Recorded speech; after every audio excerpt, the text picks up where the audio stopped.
With Stormy Daniels' testimony now complete, the prosecution appears to be moving to the second phase of its argument, showing that Donald Trump was aware of and engaged in Ms. Daniels' hush money payments. They began by calling Madeleine Westerhout, Trump's former executive assistant, who testified to both Trump's frugality and his hawkish focus on his personal expenses. Here she is testifying about asking Trump's assistant, Rona Graff, to purchase a Tiffany picture frame for Mr. Trump. Prosecution.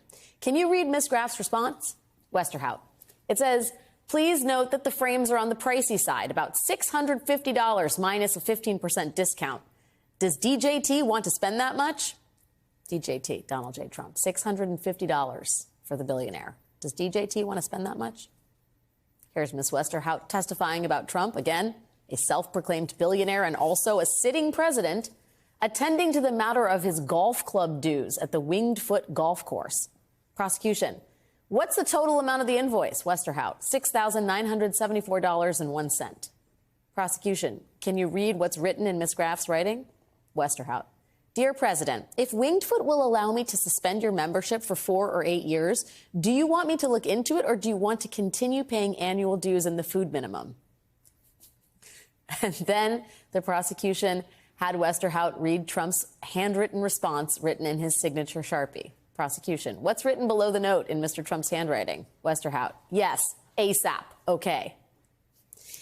The not so subtle point here is if President Trump was personally attending to his golf club dues and would have been concerned about the cost of a $650 picture frame, then he likely would not only have been made aware of the multiple $35,000 hush money payments that were cut on his behalf, he almost certainly also would have been involved in signing every single one of them. Back with me now are Duncan Levin, former assistant U.S. attorney for the Eastern District of New York, and Christy Greenberg, former federal prosecutor and former deputy chief of the criminal division for the SDNY.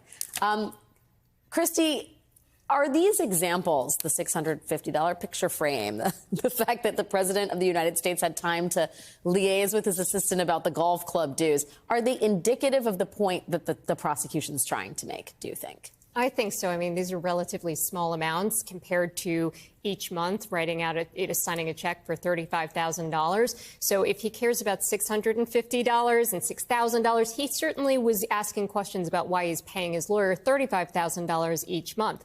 And she was an effective witness just for the testimony that he is in the weeds, and even when he's at the White House, when the defense has tried to argue, well, he's in a transition, he wouldn't have been focused on anything going on relating to the Trump organization. She said, no.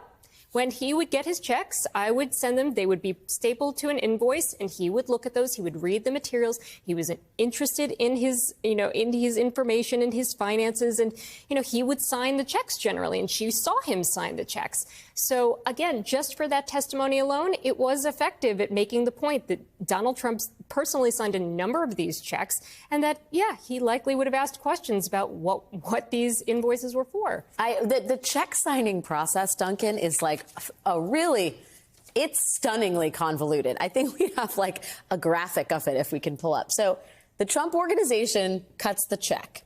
The Trump organization executive assistant sends the check to the Oval Office director. That would be Keith Schiller's home, not the White House. Trump signs the check. The Trump organization executive assistant receives the signed check and backup invoices, and then the signed checks go back to the Trump organization for accounting.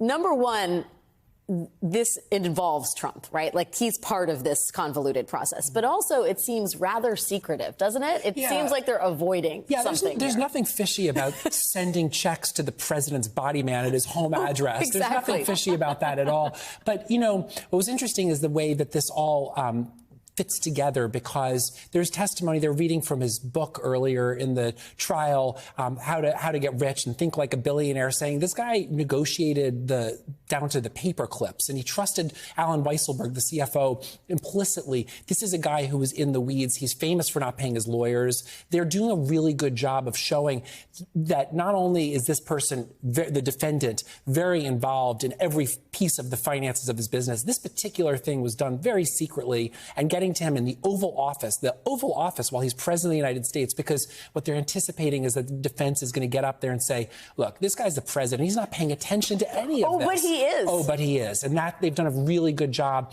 through this jigsaw puzzle of different witnesses to show this is somebody who not only was paying attention, but it was being done very secretively. Right. Do you want to suspend your golf club membership for 4 or 8 years? I'd like to know the answer to that, actually. What was he planning?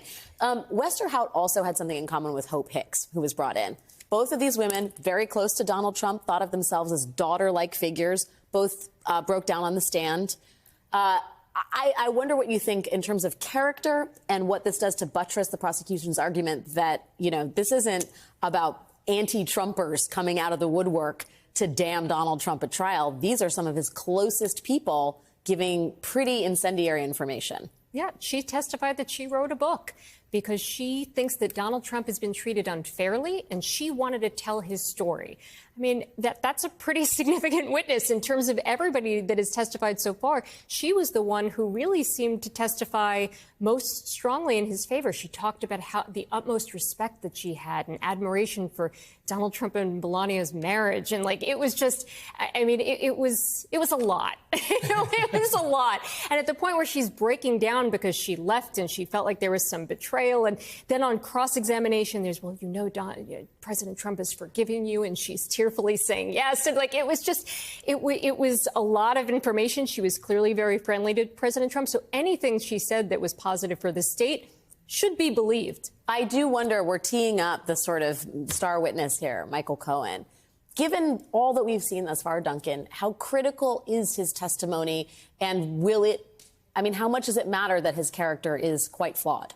There is no doubt that they have saved him for a later point in the trial so that by the time the jurors hear him, they not only know he's a flawed person, every single person has already testified. David Pecker, Keith Davidson, who's Stormy Daniels' lawyer, what a jerk the guy was. He's so difficult to deal with. Everyone knows he's difficult. Everybody knows his baggage. It's all come out. But at the time that he's going to testify, there's so many corroborating details of his testimony already, and they've done this on purpose. They've saved this for last so that he's an important witness because he basically is the conduit to Mr. Trump.